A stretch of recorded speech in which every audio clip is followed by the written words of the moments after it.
If you enjoy our videos, subscribe, like, and comment to support us. Thanks for tuning in.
Dartmoor Prison, isolated from the outside world by walls of granite.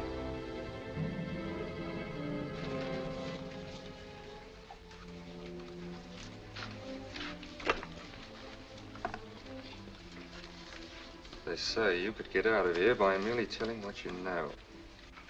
You may or may not be another Scotland Yard bloke, but I'll give you the same answer I gave the others. I still have 2 years, 8 months, and 6 days left in which to make musical boxes. That'll be sold at auction for the benefit of this delightful sanctuary. And I intend to serve them.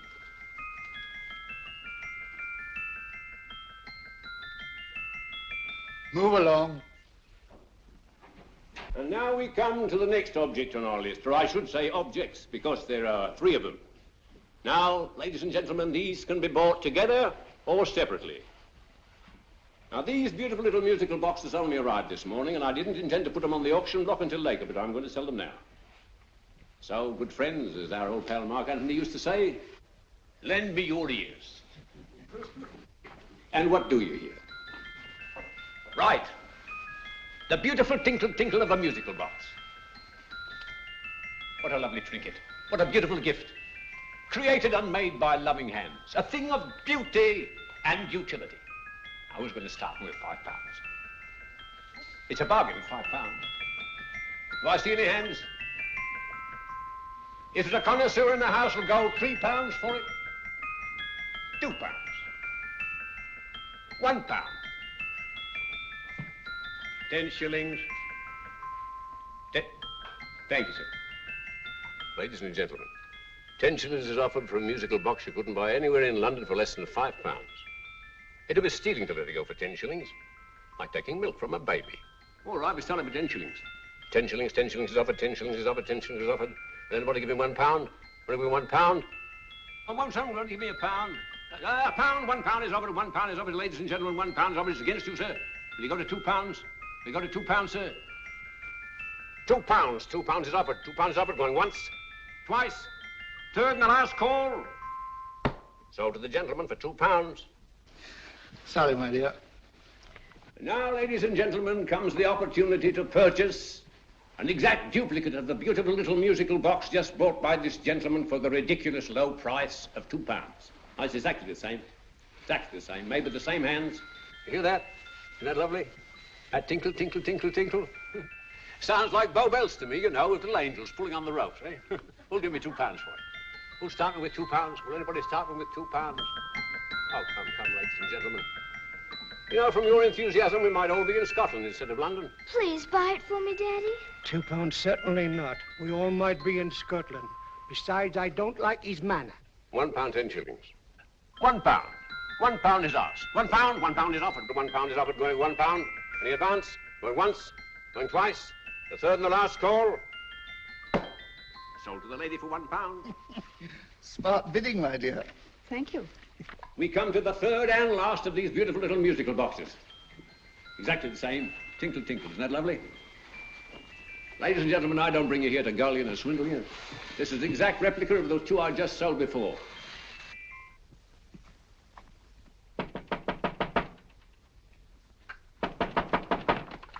We're closed. But this is extremely important. Come in, sir, come in. I'm sorry to disturb you, but I was unfortunately delayed from arriving in time to bid on certain articles which I was rather anxious to obtain. Oh, perhaps they weren't sold, sir. We are carrying several things over. What might the articles be, sir? 3 identical musical boxes, about so large. Oh, I'm sorry, sir, but they were sold. Pity you weren't here to bid on them. They didn't bring anything like the real value. I'm most anxious to obtain them. I wonder if your records would show who the purchasers were. Oh, we don't usually give out that information, sir. For certain, shall we say, sentimental reasons, I'm most anxious to get in touch with the purchasers. I'd be willing to pay, shall we say, £5. Well, for certain sentimental reasons, sir, we'd be very happy to oblige. Alfred, today's sales. The 3 musical boxes. Musical boxes, oh. Ah, here we are. The first purchase for £2 from Mr. Julian Emery, 52 Portman Square. Write these addresses down, Alfred. Yes, sir. Second didn't leave any name. Oh, how unfortunate. I think she's a dealer. You see, they don't like us to know where the things are going. On account of the profits. You say the second purchaser was a woman. Can you give me a description of her? Oh, she was a young woman, fairly tall, slender, had a light complexion and dark hair, and she was wearing a grey suit, don't you remember? That's right. She probably runs a gift shop. She paid £1. You say she comes here fairly frequently? No, I didn't say so. But she does, sir. Like as not, she'll come in on Thursday. We have sales on Mondays and Thursdays. Oh. And the third box? The third? Oh, Mr. William Kilgore, 143B Hampton Way. For 10 shillings. Quite a drop from £2. Mr. Kilgore was a Scotchman. Oh. Well, thank you. You've been most helpful. Oh, thank you, sir. And any time you're passing, drop in. We always have lovely things for sale. How kind, sir? Thank you. I'll be back Thursday.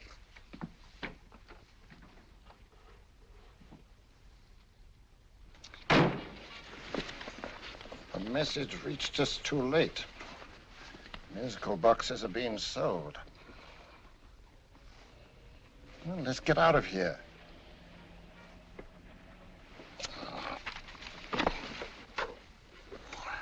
Someday you'll go too far.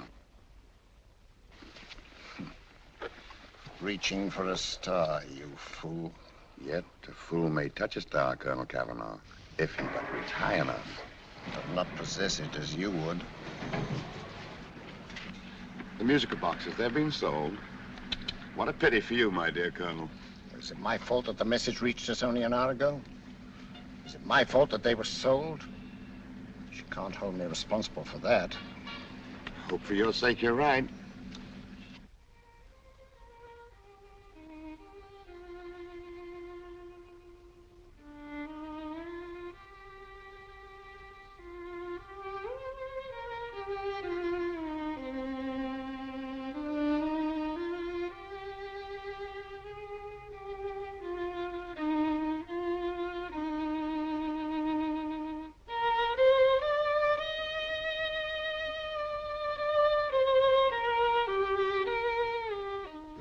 Upon you tonight at 7:45, a gentleman who desires to consult you upon a matter of the very deepest moment. Remember that letter, Holmes? It was written over 2 years ago. An interesting case, devilishly interesting. Irene Adler. What a striking-looking woman from the brief glance I had of her. Seems only yesterday. What charm. What poise, and what a mind. Sharp enough and brilliant enough to outwit the great Sherlock Holmes himself. I take it the new issue of the Strand magazine is out, containing another of your slightly lurid tales. It is indeed. And what do you call this one? I call it A Scandal in Bohemia. Not a bad title, eh? If you must record my exploits, I do wish you'd put less emphasis on the melodramatic and more on the intellectual issues involved. More on the What do you mean by that? Well, I do hope you've given the woman a soul. She had one, you know. By the woman, I suppose you mean Irene Adler. Yes.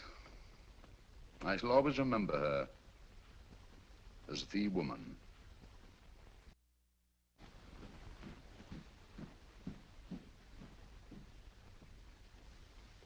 Come in. I Stinky. That's him, old boy. How are you? How are you, old boy? I haven't seen you for years. I want you to meet my old friend Sherlock Holmes. Holmes, this is Stinky. In other words, Julian Emery. How do you do, Mr. Emery? Watson has often spoken of you. Oh, has he? Yes, we were at school together. Yes, more years ago than I care to remember, but you didn't come in here just to remind me of that. No, I just happened to be in the neighborhood and saw your lights burning, so I took the liberty of looking you up.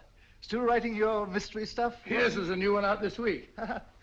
Good, I never miss them. Oh, good, thanks. I say that bandage makes you look very interesting. Still poking your nose into other people's business as usual? Who hit you? I haven't the foggiest notion. Somebody knocked me on the head in my own living room and then proceeded to commit the most idiotic burglary you ever heard of. Fellow must have been balmy as a coot. Balmy? Why? Come sit down, old boy. Would you like a cup of tea? Huh? Oh, all right. I'll go and tell Mrs. Hudson about it. Yeah. Why do you say the robbery was idiotic, Mr. Emery? Oh, simply from the fact that with about £5,000 worth of musical boxes in my living room, the thief, who I caught in the act, made off with one that isn't even worth £5. I gather you're a collector of musical boxes. Yes, I am indeed. Some of them are very beautiful, but not the one that was stolen. The thief evidently grabbed the first thing that came to his hand when he heard me coming into the room. Still, it's rather odd, isn't it, that having disposed of you, he didn't pick up something more valuable. Mm-hmm. Was there anything unusual about the stolen box? No, nothing at all. No, I picked it up in the south of France, several years ago. You say you have many valuable music boxes, and yet the thief made off with one that isn't worth £5. Sounds like rather an intriguing little problem. Yes, well, I take it that he was just an ordinary petty thief and didn't know the value. That is a possible explanation, and yet I venture to say that the average petty thief has a more extensive knowledge of the value of objets d'art than the average collector. Well, anyway, that's Scotland Yard's theory. They didn't get very excited about it. That's consistent anyway. I wonder if I might see your collection, Mr. Emery. Oh, of course you could, yes. Nothing a collector likes more than showing off his trophies. When will it suit you? No time like the present. Good. My place is just round in Portman Square. Shall we? Yes, right.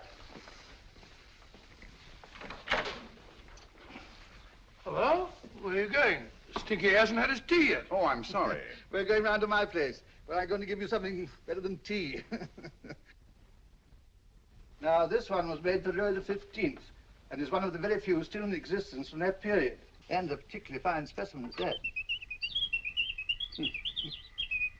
Charming, isn't it? Quite. It all sounded to me like a lot of mice running about on a tin roof.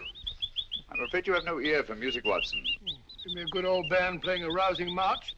You have all your silly little tweets.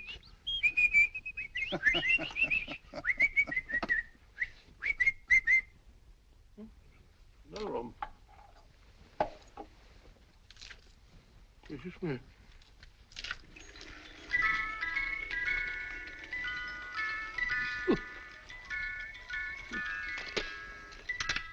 Stupid thing. Singing rabbit. What would you say offhand is the value of a box like that, Mr. Emery? Well, it's hard to say offhand, but I think we'll bring about £500 or £600 today. It's the gem of my collection. Yet a thief who steals an oddity like a musical box passes up one worth £500 for one of almost no value at all. Odd. Very odd. What was the stolen box like, Mr. Emery? Oh, just a plain wooden box about so big. Mm-hmm. As a matter of fact, I have one over here almost exactly like it. I picked this up yesterday at an auction room in Knightsbridge. Paid only £2 for it. Of course, I wouldn't in the ordinary way add one like this to my collection, but the tune intrigued me. I'd never heard it before.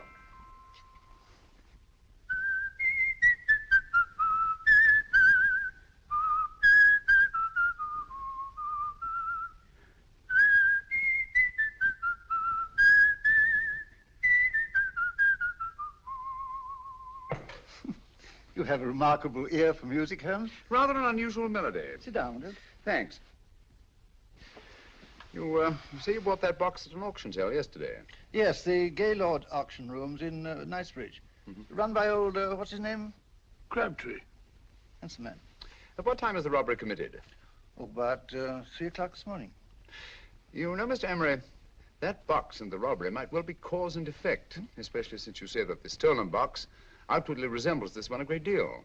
And Scotland Yard were not particularly interested, eh? Oh, yes, but I wouldn't blame him for that, especially as I told him I was quite unable to describe the thief, except, of course, for the fact that it was definitely a man. All you remember is that you came in here and someone struck you on the head. Yes, and the next thing I knew, my man was trying to revive me. It might be wise for you to put that box away somewhere and lock it up. Oh, I don't think that's necessary. Besides, everything's insured.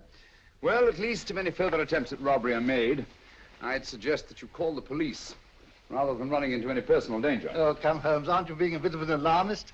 Possibly. Well, I must agree with old Stinky. Seems to me you are making rather a mountain out of a molehill.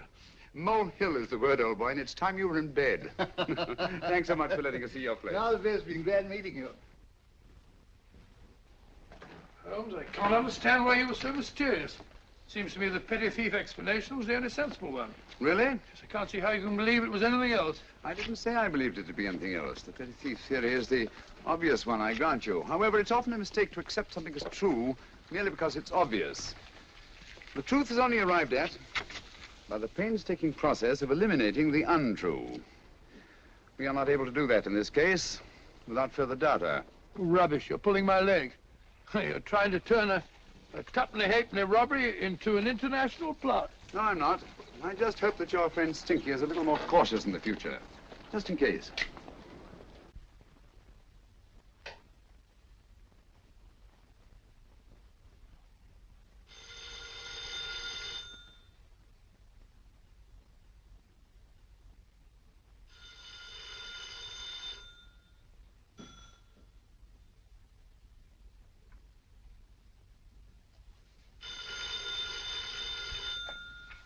Hello? Yeah? Julian Emery here. Who? Why, of course I remember you, Mrs. Courtney. Yes, you're the one bright spot at that appallingly dull affair of Lady Sanford's. Huh? Of course it isn't too late to come round. Yes, I shall be delighted to give you a drink. I tell you what, come straight up and I'll leave the door unlatched. Right, well, 15 minutes? Good. I shall be counting each moment. No, I mean that, really. Right, goodbye.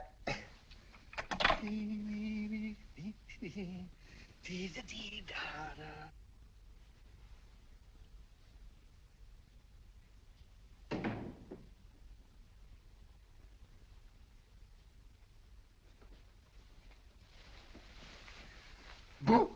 Oh, you startled me. Did I? Yes. Must be the pixie in me. I know I shouldn't have called you so late, but I was at a party just around the corner, and I remembered your invitation to see your collection of musical boxes. My dear Mrs. Courtney, pleasure is all the greater for being so unexpected. My friends call me Hilda. Thanks. Mine called me Stinky. Stinky, how quaint. Oh, what a perfectly wonderful collection of musical boxes. You know, when you told me you had a collection, I had no idea it was so attractive. Yes. They appeal to the ear as well as to the eye. Oh, what a plain little one. Why, it looks just like a country cousin amid all this grandeur. No. You mustn't underestimate the country cousin. Only last night a burglar broke in here, and with all these to choose from, went off with one very much like it. Really? Yes, I don't mind the loss of the box so much, but I do resent this crack on the skull. But it makes you look so interesting. Oh, do you think so? Uh-huh. It's funny, that's what old Fatso said. Fatso? I mean, Dr. Watson. He was here this evening with a friend, a Mr. Holmes. He's interested in my collection, too. Sherlock Holmes? Yes. Do you know him? I've heard of him. Yes, he seems to think I'm in some sort of danger. What a haunting tune. It takes me right back to my childhood. Really? You know, it's odd that you should be interested in that particular musical box. Odd? Why? Because Mr. Holmes is also interested in it. He may have been more interested in the tune than in the box. My dear, yes, that's right. I remember now. He whistled it note for note, having heard it only once. Really? He must be a remarkable man. Bit of an alarmist, if you ask me. Don't you believe in warnings? Of course not. Who'd want a box like that? I would. You're not serious. Oh, but I am. Well, you put me in a very awkward position. I'm a collector, you know. And the collector buys but never sells. But if the price were high enough. The price has nothing to do with it. It's the principle of the thing. Yes, well, we haven't had our drink. No, thanks. I must be getting along. Must you really? I'm afraid so. You're not walking out on me, are you? My reputation. Stinky. I say, you know, you are an attractive woman. Thanks.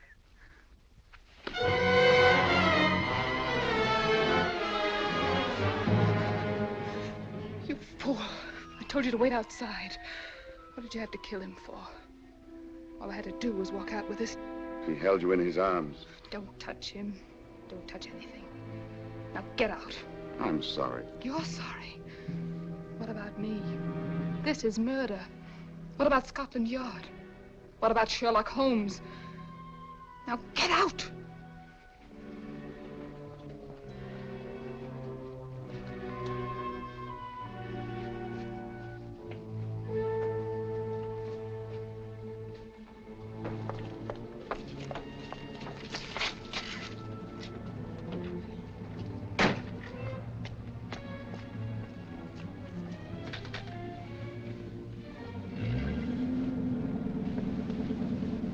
Did you get it?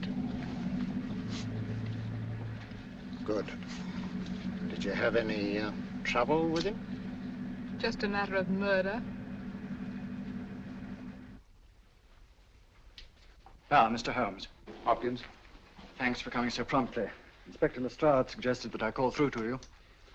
Mr. Emery was the client of Mr. Holmes, Inspector. Indeed. You didn't mention that when I telephoned you, Mr. Holmes. Well, not exactly a client, Inspector. Sergeant Thompson? He was killed between the hours of 11 and 2 o'clock this morning, Mr. Holmes. Must have been someone he knew, someone of whom he had no suspicion. Poor old Stinky. It's all my fault. I should have prevented this. Well, it's no time to start talking about that now, Doctor. Apparently it's gone. That's the second attempt on the musical box that Emery bought at the auction sale. And this time it was successful. But that box was only worth £2. It was worth a man's life, Watson. I think we'd better pay a visit to Gaylord's auction room and that fellow Crabtree. Inspector, may I suggest that you make a complete search of this flat for a small, plain, musical box about that size. Thank you. Come on, Watson. You say the first box went to Mr. Julian Emery. The second to Mr. Kilgore, 143B Hampton Way. And the third to the unidentified young lady who presumably has a shop and lives near Golders Green. That's right, Mr. Holmes. Isn't it rather strange, Mr. Crabtree, that you should have had 3 identical musical boxes all playing the same tune? Where'd they come from? Dartmoor Prison. Dartmoor? Yeah, we get a regular shipment from there every month.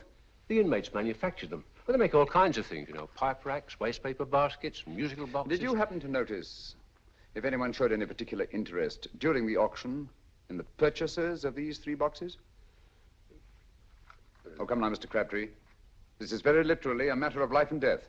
Well, since you put it that way, Mr. Holmes, there was a gentleman came in here about an hour after closing time, and he was in an awful state, he was. He gave me £5 to tell him where the boxes had gone to. He said they had a sentimental value for him, sir. Expensive sentiment. Can you describe him? He was tall, distinguished looking, and he had grey hair and a moustache. He was quite a gentleman, sir. What was his reaction when you were unable to supply him with the address of the young lady who owned the shop?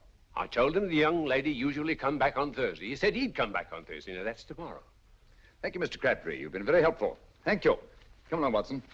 Where are we going now, Holmes? To the home of Mr. Kilgore, the man who bought the 3rd box.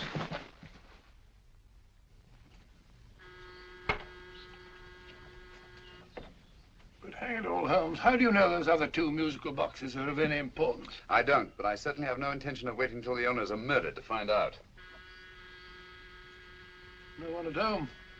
I hope that's the explanation. I'll have a look through this window.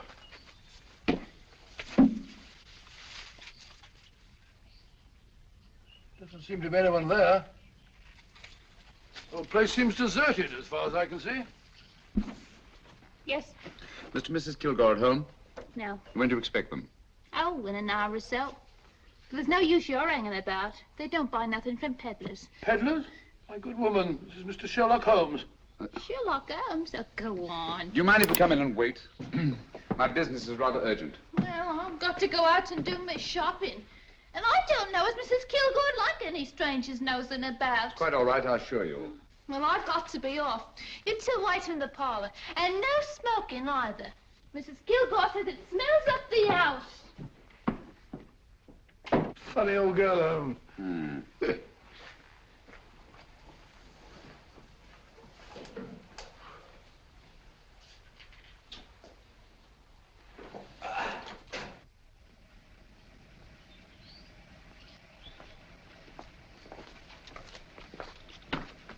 Park Lane.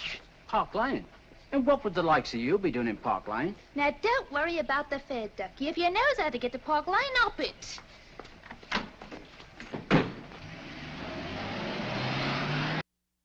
You know, Holmes, I've been thinking. There must have been something hidden in that box of old stinkers. Stolen jewelry, possibly. What's up, Holmes? Listen. What's just the steam in the water pipes?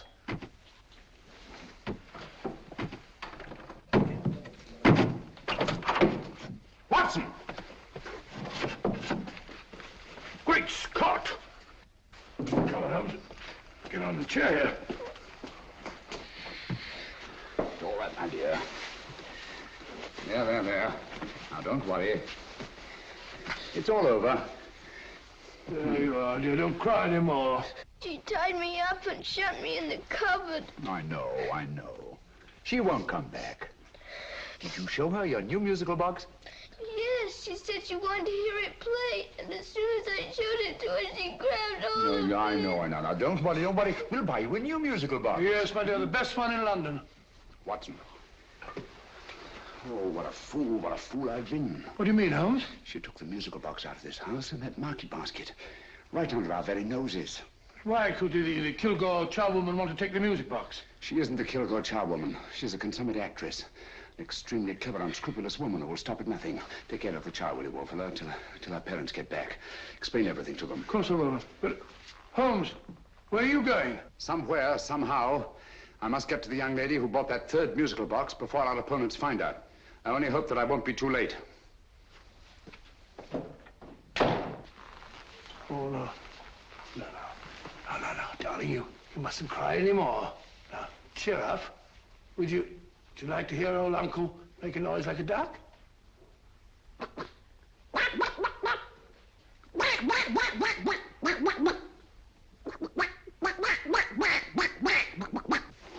Oh, sorry.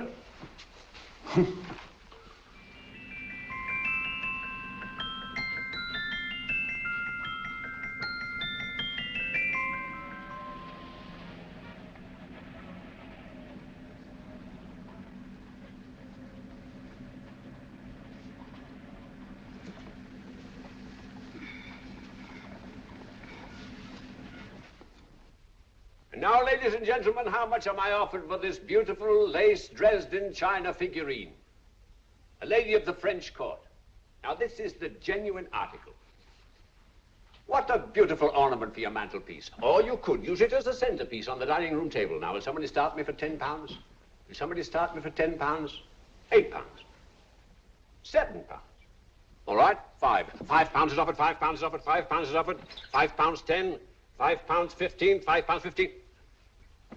£6 is offered, £6, going once, going twice, the third and the last call. Have you all done? Sold to the lady from Twickenham for £6. Next, we have a real museum piece, ladies and gentlemen. A fine 19th century doll. The costume an exact replica of the holiday clothes worn by the Hungarian peasant women. Now, ladies and gentlemen, an article like this would cost you from £15 to £20 in a West End shop. I'm not going to ask for anything like that. Who'll give me £2 for it? £2. Anybody offer me £2? £2 for the Hungarian? £2? £1. What? Anybody give me £1? Anybody offer me £1 for the doll? £1 is offered, ladies and gentlemen. £1 is offered. Now, I'm not going to waste your valuable time or mine in trying to get one half of what this beautiful doll is worth. If the young lady can steal it for £1, that's her good fortune. So it's going once, it's going twice, the third and last call. Any more? Sold to the young lady for £1. And now, ladies and gentlemen, may I draw your attention to something which may be a great surprise to you, worthy of any collection. The only other one like it is in the British Museum. It's a Ming vase of the 7th dynasty. This vase lay in a large collection somewhere outside Rome for over 2 centuries, I understand. It was discovered there by the noted antiquarian, Sir Andrew Coppleston. Now, some of you may remember Sir Andrew Coppleston. Besides being a noted traveler and antiquarian, he's also a gentleman rider.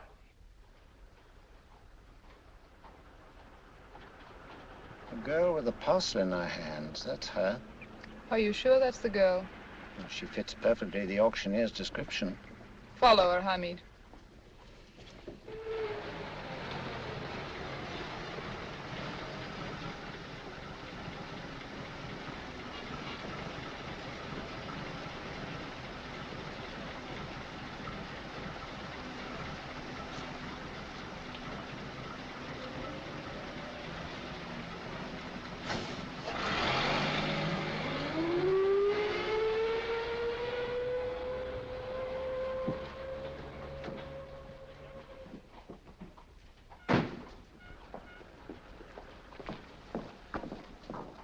It's lovely, dear. And only £1.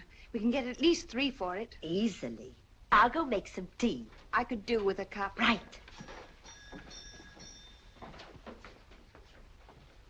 Good afternoon. Good afternoon. I'm looking for a birthday gift for a 7-year-old girl. What would you suggest? We have some lovely dolls. Now, this Hungarian I think peasant- she has enough dolls already.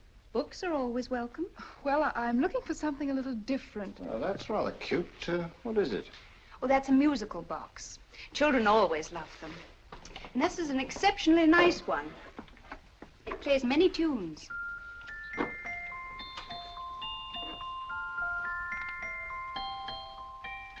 Have you any others? Yes. If you'll just step this way. I have only 2 left.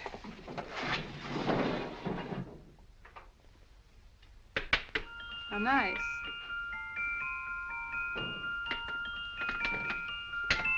Are you sure this is all you have? I'm sorry. They're rather hard to find, you know. That's our entire allotment. I did have one other, but I sold it earlier this afternoon. But it was only a plain wooden one. It wouldn't have been a very nice gift for a child. Really? Do you happen to know who the purchaser was? Why, yes. He left his card, just in case anyone should inquire for him.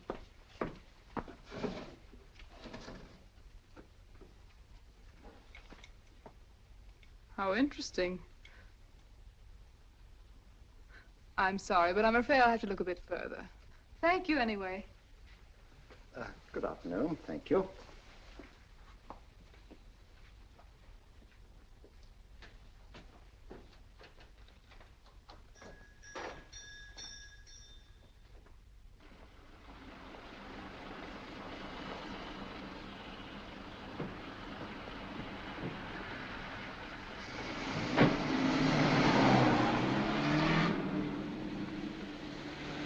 Heavy! Follow that cab. Here now, what? Scotland Yard. Hop in.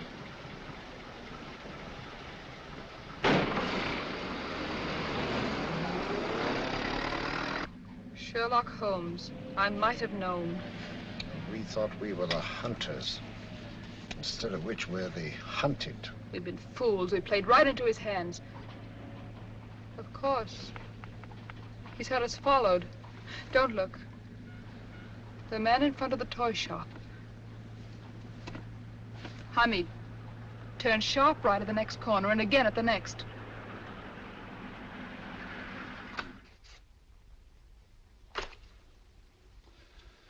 No photograph of her, Commissioner, as I expected. She's not a known criminal. But how do you expect to know if you do find her? After all, she was disguised as a charwoman. Don't worry, old fellow. If I ever see her again, I'll recognize her. Well, it won't be long till we know who they are and from where they operate. Who's covering them? Sergeant Thompson's following them, sir. They won't get away from him. He's a good man. We could have arrested them at Clifford's toy shop if we had any proof. But we know that they killed Emery. Proof, my dear fellow. We must have proof. We've x-rayed it, sir. There's nothing whatever concealed in the box. We'll have a look at the plates.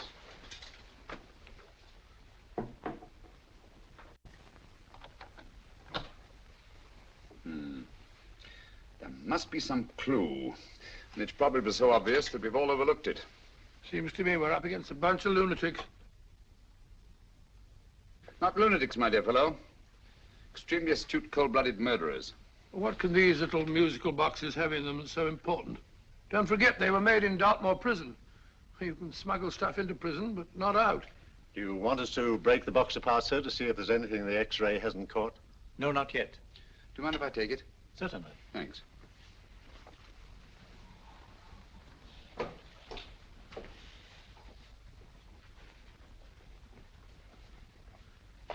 The governor of Dartmoor Prison informed us, sir, in answer to Mr. Holmes' question, that all 3 musical boxes were made by the same convict, John Davidson, serving a 7-year term, sir. Davidson? The Bank of England plates. That'll be all. Yes, sir.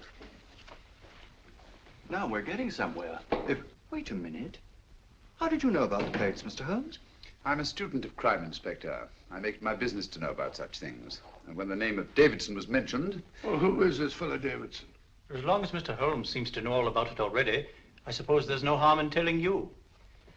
2 years ago in London, there occurred a robbery of such tremendous importance, although the stolen articles themselves have no intrinsic value whatsoever, that the Home Secretary was instrumental in seeing that not a word of it appeared in any newspaper. But you never told me anything about this, Holmes. You were away at the time. Articles of no intrinsic value and yet of such importance? I don't understand. Davidson was apprehended within 15 minutes of committing the theft. But by that time, he'd hidden the articles in question and they've yet to be found. Before going further, Dr. Watson, I must inform you that this matter's not to be mentioned outside of this room. Of course not. Do I look like a man who'd gossip? Let's not go into that now, old fellow, shall we? Davidson had been employed for years in a position of extreme trust by the engravings department of the Bank of England. The articles he stole were nothing less than a complete duplicate set of plates for printing £5 notes. What? The Bank of England's own plates? Precisely. And with those plates, a gang of crooks could flood England with £5 notes, not forged in the usual sense of the word, but notes undetectable from genuine Bank of England notes in any way whatsoever. Good heavens. Any whisper at all might have resulted in enormous damage in shaking public confidence in the Treasury. We tried everything after we arrested Davidson. Offered him a shorter sentence if he'd tell us where he'd hidden the plates. Why, we even put in Scotland Yard men with him as cellmates, but no results. Obviously, Davidson is a man of strong character and infinite patience. Yet suddenly he feels impelled to smuggle out the secret of the hiding place of the plates to his confederates. Why? I don't understand, Mr. Holmes. Well, for example, has the Bank of England made any plans to radically change the design of the £5 note so that in, say, 7 years from now, notes made from the stolen plates would be worthless? Confidentially, Mr. Holmes, such a move was discussed. But replacing all the £5 notes in circulation would be such a Herculean task that nothing's been done about it as yet. I see. Of course, there is another possible explanation. Davidson didn't have much time to find a hiding place before he was captured. He may be afraid that the plates will be accidentally discovered before he's released. Hence his anxiety to communicate their whereabouts to his confederates as soon as possible.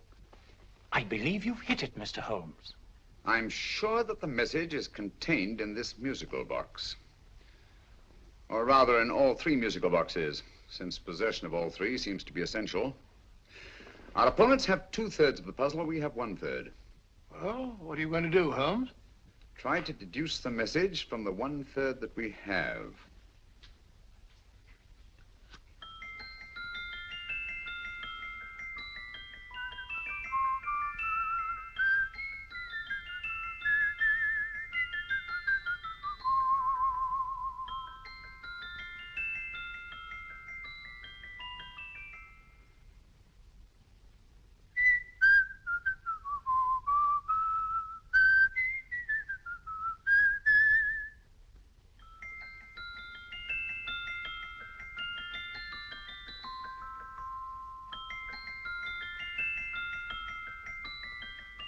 It's the same tune as the one played by Emery's musical box. And yet it's different. Sounds the same to me. The tune. Somehow the tune is the key to the mystery. It must be the tune. Otherwise, why use 3 musical boxes to convey the message? Why not collar boxes or shoe boxes? Yes? Oh. It's for you, Inspector. Oh, thank you, sir. Inspector Hopkins speaking. What? Where? Golders Green Station reports they've just found Sergeant Thompson's body. From the tire marks on his clothes, he was apparently run over by a taxi. What an unfortunate accident. Not an accident, my dear fellow. I'm afraid it's murder. Oh, you never know just who you're going to meet when you're walking down a busy London street. Mrs. Hawkins, Mrs. Brown, any subject of the crowd. Oh, you never know just who you're going to meet. So you better hold your topper in your hand, just in case you meet a lady on the Strand. Girls will think you're kind of sweet, and your day will be complete. Oh, you never know just who you're going to meet. Now a gentleman is judged by his appearance. Yes, a gentleman is judged by how he talks. Now he's much better off when he's acting like a toff, especially if he's taking him a walk. What on earth is this outlandish place? A rendezvous for actors. Actors? Buskers, old boy. You've seen them 1,000 times. Actors who entertain the queues, waiting outside theaters. You never know just who you're going to meet when you're walking down a busy London street. So you better wear your best, velvet ties to look your best, 'cause you never know just who you're going to meet. So you better keep your manners right in view, just in case a lady gives a how'd you do. Keep your trousers in a pleat, shine your shoes and keep them neat, 'cause you never know just who you're going to meet. Blimey. Mr. Holmes. How are you, Joe? Never met him. And yourself? Fine, thank you.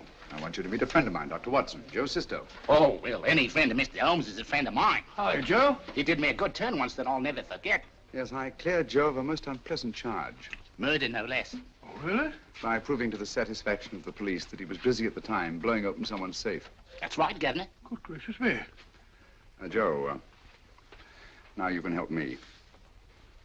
Come on, buzz off, buzz off. Come on, up it, up it. Can't a gentleman have some peace and quiet around here?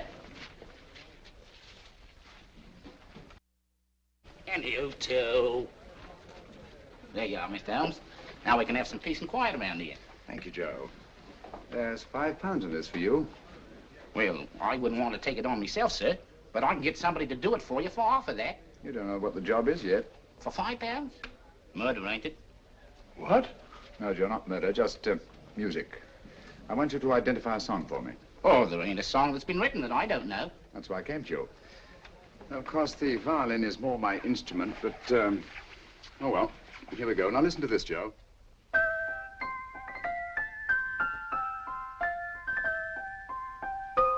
Wait a minute. You're playing that wrong. That should be E natural, not E flat. You know the song? Oh, yes. It's an old Australian song called, The Swag Man. But you're playing it all wrong. That's what I hoped you'd say. Now listen again, Joe.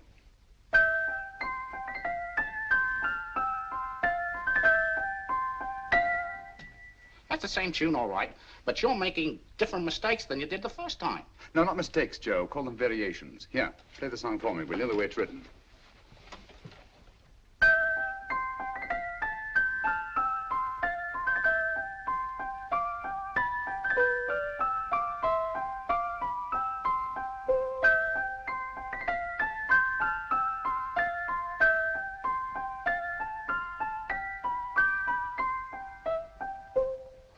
There you are. Thank you, Joe. What's it mean, Holmes? Are you onto something? Perhaps. I don't know yet. It's probably a code of some sort. Joe? Could you write the song down for me? The way it was originally written? Oh, sure, Mr. Holmes. But it'll take a few minutes. Here, Mabel. Pale ale. Come on, up to it. Along with it.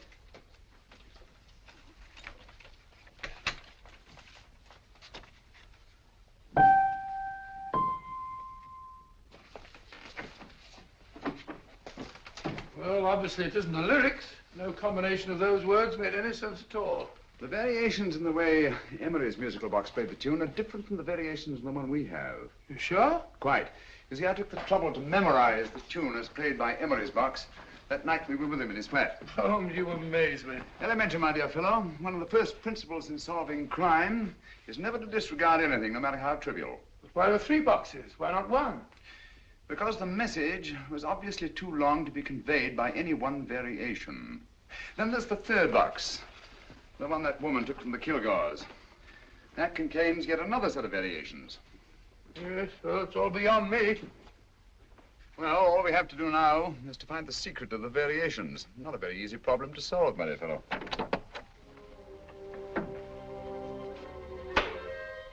Hello. What's up? We've had company.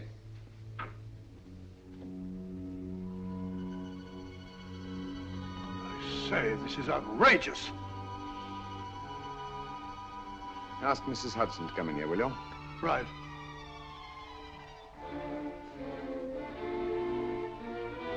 Mrs. Hudson? Yes? Oh, there you are. Will you come up here at once, please? Oh, coming, sir.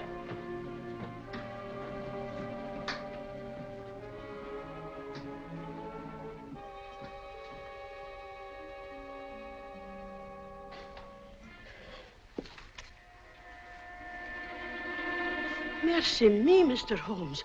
What has happened? Who called while we were out, Mrs. Hudson? Just a young lady. The one who said you wanted her to wait for you.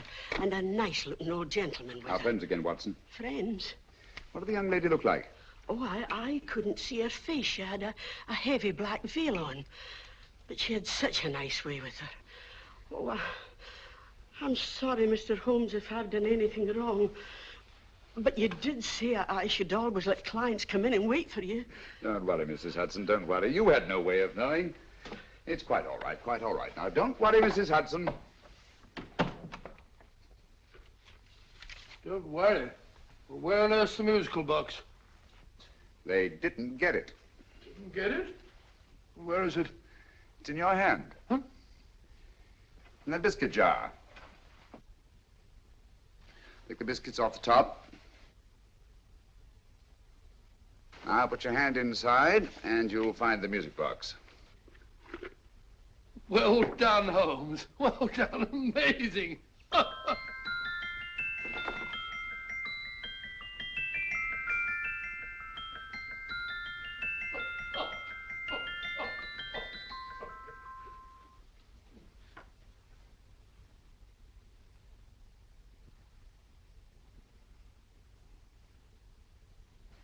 Whew. Nice fresh smell. Like a pub after closing time.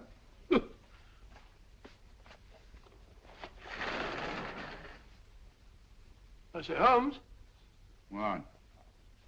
it's morning. Allow me to congratulate you on a brilliant bit of deduction.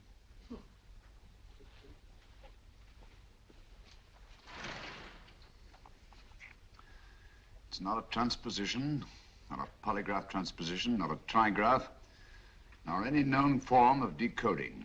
How about the Morse code? Have you tried that? Yes, at about 3 o'clock this morning. I'm sorry, old man. I was only trying to help.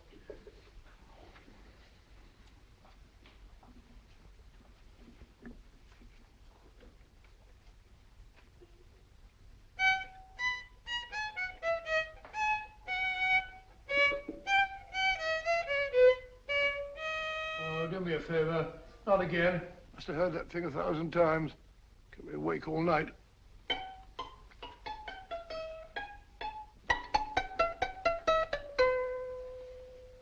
Not a very distinguished composition, I grant you. You know perfectly well I don't know one tune from the other. When I was a kid, my people tried to have me taught the piano. I've always felt sorry for that old teacher of mine. The poor old girl finally reached the point of numbering the keys for me. 1, 2, 3, 4. Even then, I never progressed beyond it. Numbering the keys, Watson. The 19th key of the keyboard is the 19th letter of the alphabet. S. Here. Write this down when I give it to you, old fellow, will you? The first altered note. Write S first. Now, the 8th key is H. The 5th key, E. The 12th key, L. The 6th key, F. S-H-E-L-F. Shelf. Your piano lessons were not in vain, old fellow. You've solved it. Thank you. Thanks, Owen. Hold it. We now have 2/3 of the message. Behind books, third shelf, secretary, Dr. S. Presumably, these are the first and second portions of the message. And this gang has the first and third parts of it. Precisely. Then it's a stalemate? Yes, Commissioner, but we can't leave it like that. There's no doubt in my mind that they'll try to secure our third of the message that's missing.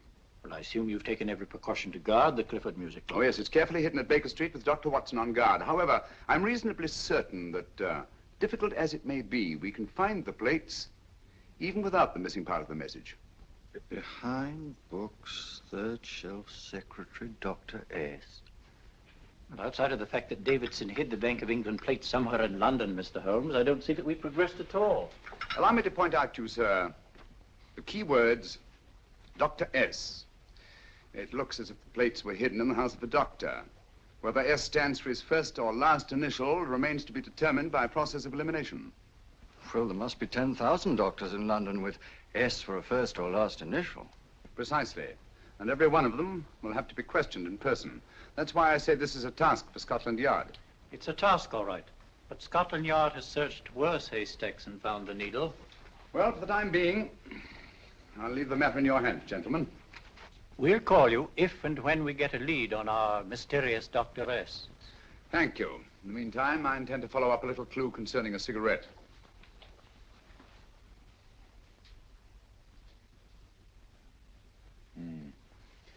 You're certain of the identification of the tobacco? Absolutely. I have made up this special blend for only 3 customers. It is almost pure Egyptian, with admixture of latakia for added body, and a pinch of perique. Merely a whisper, as one might say, for elusive fragrance. Yes, yes. And the 3 customers? Major Wilson in Bombay, India. Mrs. Catherine Leamington Smith in Ireland. Yes, and the third? Mrs. Hilda Courtney of Park Mansions, Bryanston Square. Thank you. Thank you very much. You've been most helpful. It is a pleasure to have been of service, Mr. Holmes.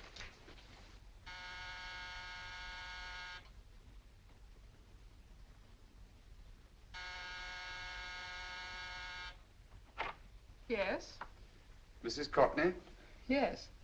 My name is Sherlock Holmes. Oh, do come in. Thank you. I've heard of you, of course, Mr. Holmes. I believe we have a mutual friend in Sir Edward Brookdale. He's spoken to me of you quite often. Indeed. And to what good fortune am I indebted for this visit? I think you know Mrs. Courtney.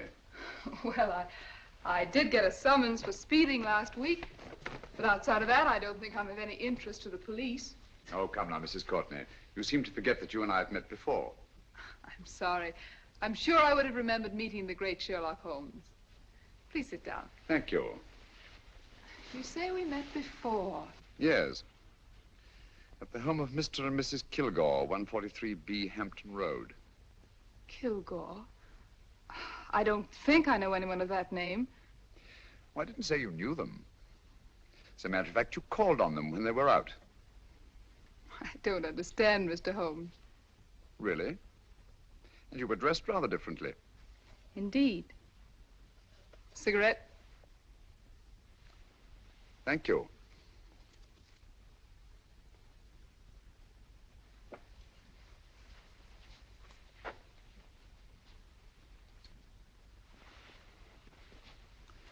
Thank you. You know, Mrs. Courtney, People generally forget in assuming a disguise that the shape of the ear is an almost infallible means of recognition and identification to the trained eye. Evidently, you've mistaken me for someone else. Oh, no, not at all. Though naturally, I expected your denial. But when you paid your visit to my rooms at Baker Street, you carelessly left behind another identification. They're, identical, aren't they? Yes, I must admit they are. You see, Mr. Holmes, to catch one as clever as you, I had to use a very special lure. I knew you'd be unable to resist the bait of my cigarette, having read with great interest your monograph on the ashes of 140 different varieties of tobacco. I should advise you not to move, Mr. Holmes. I must congratulate you on your ingenuity, Mrs. Courtney. It was indeed a brilliantly designed trap. Thank you, Mr. Holmes. Praise from a master is indeed gratifying. I shall always cherish the memory of your flattering words. Memory? Precisely. I'm afraid these gentlemen have a most regrettable task to perform. Unless, of course, you care to turn over the missing musical box with your pledge to take no action against us in the future.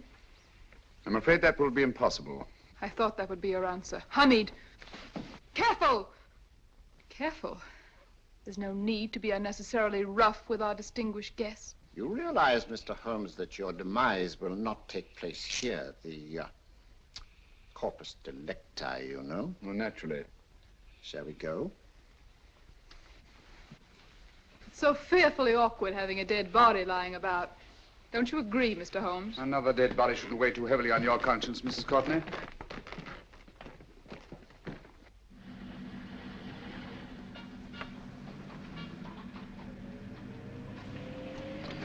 You mind if I have a cigarette?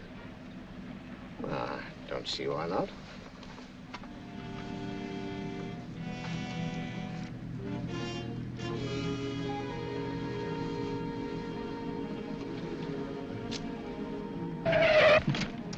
Be careful, Hamid. It's the brakes, they bind. Thank you, Colonel Cavanaugh. It's very considerate of you.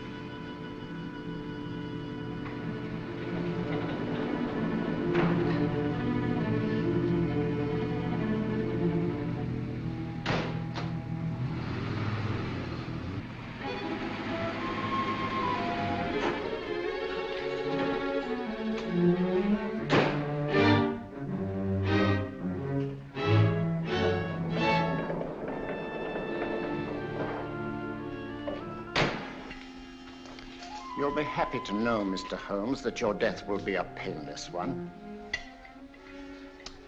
Hamid, attach this to the motor of the taxi. That little attachment, my dear Mr. Holmes, contains the deadly fluid known as monosulfide. The Germans use it with gratifying results in removing their undesirables.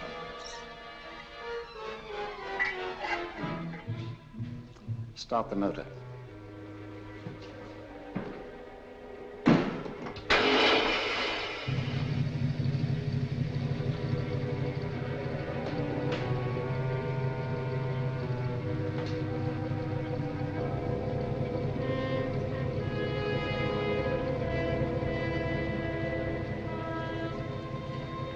Tape his mouth.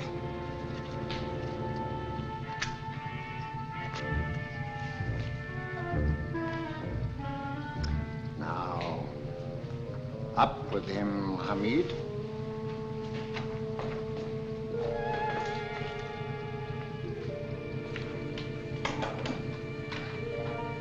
You find yourself like Muhammad's coffin, Mr. Holmes, suspended between heaven and earth.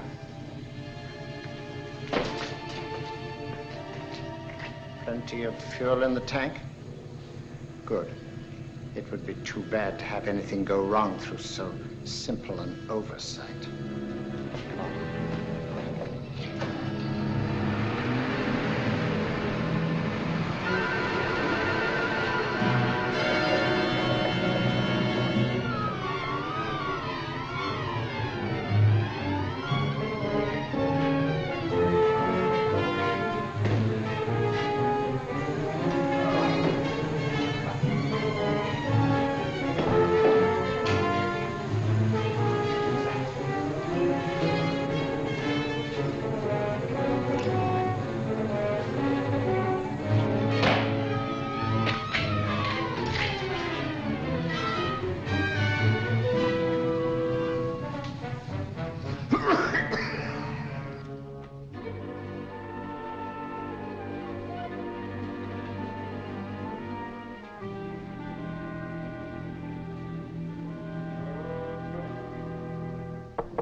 Good afternoon. Mr. Sherlock Holmes? No, I'm Dr. Watson. Oh, of course, Dr. Watson.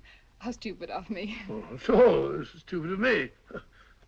Won't you come in? Well, I really came to see Mr. Holmes. Oh, I'm afraid he's out. I don't know when he'll be back. Perhaps there's something I can do. Won't you sit down? Thank you. You know, Sherlock Holmes and I have been engaged on a great many cases. Oh, really? Yes, indeed. As a matter of fact, this very moment, we're involved in one of the most baffling... Oh, well, won't you tell me your trouble, and I may be able to help you. That's very kind of you, Dr. Watson. Perhaps if I wouldn't be imposing too much. Imposing? Oh, there's no imposition. No imposition at all. A pleasure, I assure you. Now, tell me all about it, Miss Williams. Mrs. Williams. I live in Surrey, Dr. Watson, and I've come up to London in sheer desperation. My only sister has disappeared, and the local police seem utterly unable to find her. Well, Holmes and I solved a case exactly like that once. Very interesting, as far as I remember. I call it the adventure of the solitary cyclist. Oh, sorry. Now I come to think of it, it wasn't so very similar.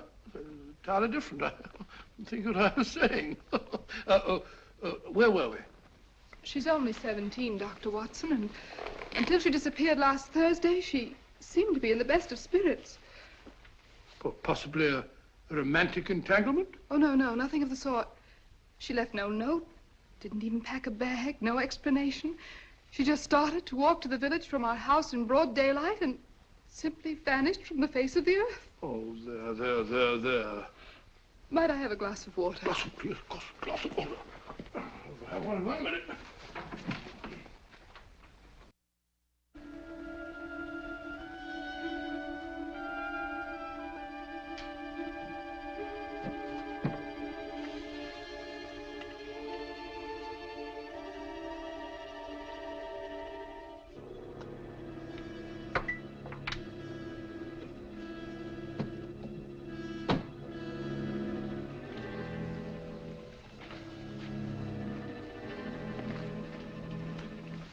There you are, my dear.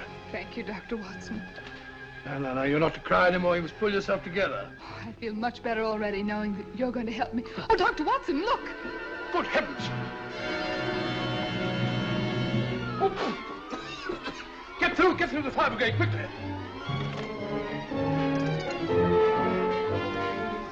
Haven't you a fire extinguisher?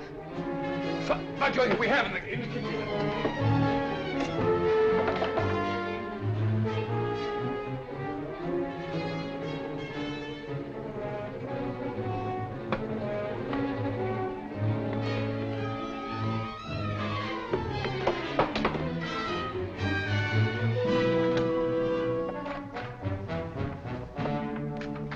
Don't you worry, Miss Williams. We'll have this thing out in no time.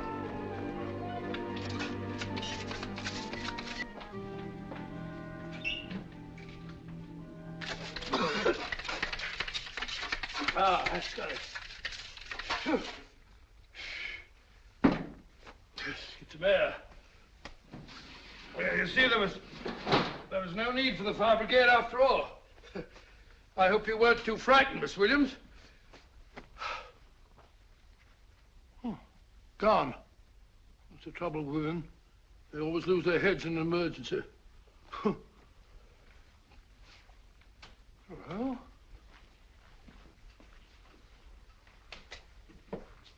a musical box. Great Scott! Miss Williams!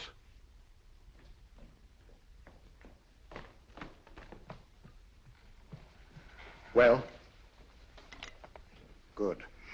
And Holmes? By now, Mr. Holmes has no doubt exchanged his violin for a harp. Always assuming that heaven is his destination. Yeah. And now that we have the missing musical box.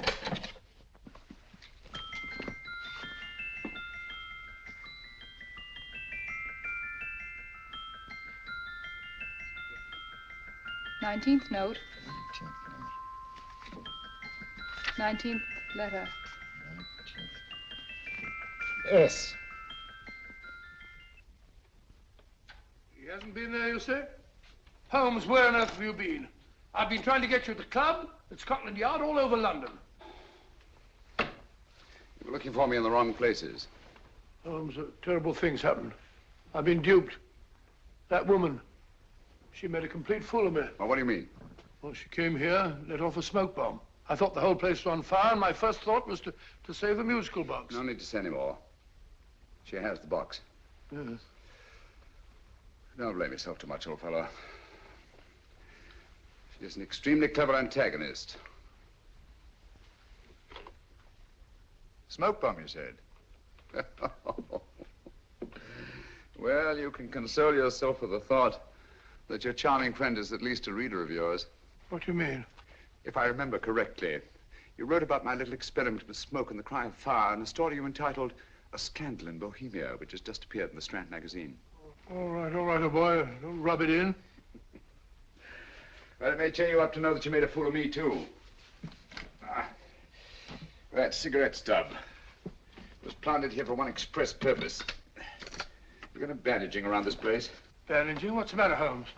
You hurt? Explanations will have to wait until later. At the moment, we're faced with a problem which I fear is insurmountable.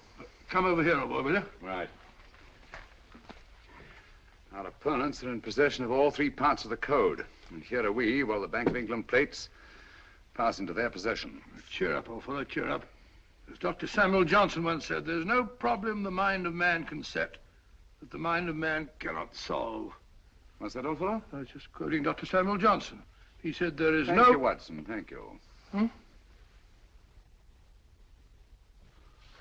Leaving the front reception room, we come into the main hall, where Dr. Johnson was in the habit of passing through to have his meager meals in the dining room opposite, in company with his friend and biographer, James Boswell. We will now pass up the stairway, which remains in its natural wood finish, just as it was when the good doctor was here. The framed etching on the wall is believed to have been presented to Dr. Johnson by the distinguished painter, Sir Joshua Reynolds. I've been told here that picture was given in by Mrs. Thrale, and it's definitely not a Reynolds. Is that important, my dear? Oh, I'm sorry. This way, ladies and gentlemen, please, this way. Move along, children, move along. The secretary's not on this floor. Patience, Hamid. I have a feeling My that... dear Colonel, with Sherlock Holmes out of the way, what could go wrong?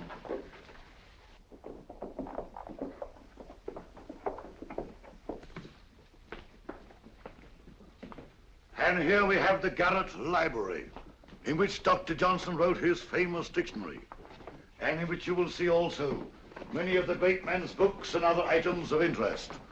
Step forward, ladies and gentlemen, please, step forward. Standing in the corner is the secretary, which contains many of the original works by the literary genius. On this table, Dr. Johnson's cat, Hodge, used to sleep while his master worked. A strange thing about this cat, ladies and gentlemen, was its love of oysters. They do say that the dear doctor often went hungry to find the cat that delicacy. What a pity. Now we will visit the grey room, which is immediately below us, in which you will see the very bed in which Dr. Johnson died. What did he die of? Gout. Just gout. This way, ladies and gentlemen. Mind the steps, please.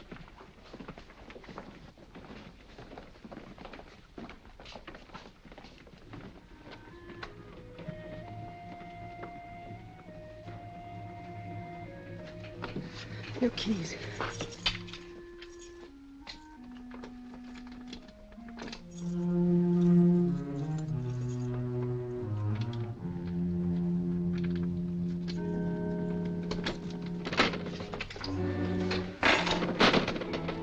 Third shelf up.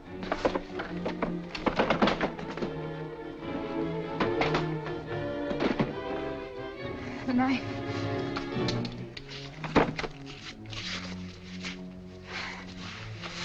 Gentlemen, the Bank of England plates.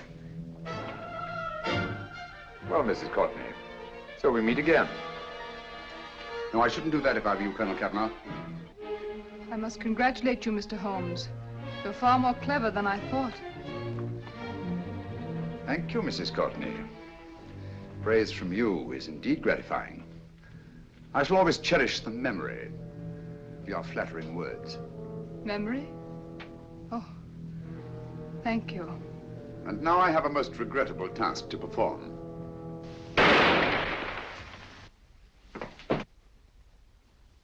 Holmes! Coming, Holmes! Holmes, you all right? Perfectly, thank you, old fellow, but I think this gentleman on the floor requires some medical attention. We must see that he looks his best, you know, when he's hanged. Take them in charge.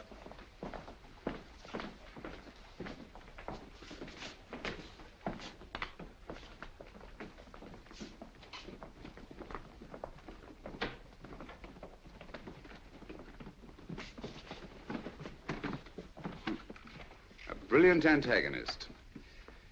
It's a pity her talents were so misdirected. Will you see that these plates are returned to the Bank of England, Inspector? I still don't understand how you solved it, Mr. Holmes. It's entirely due to Dr. Watson. He gave me the clue when he mentioned Dr. Samuel Johnson. Well, congratulations, Doctor. Oh, thank you, Inspector. I don't think I'd have done it entirely without Mr. Holmes's help, you know.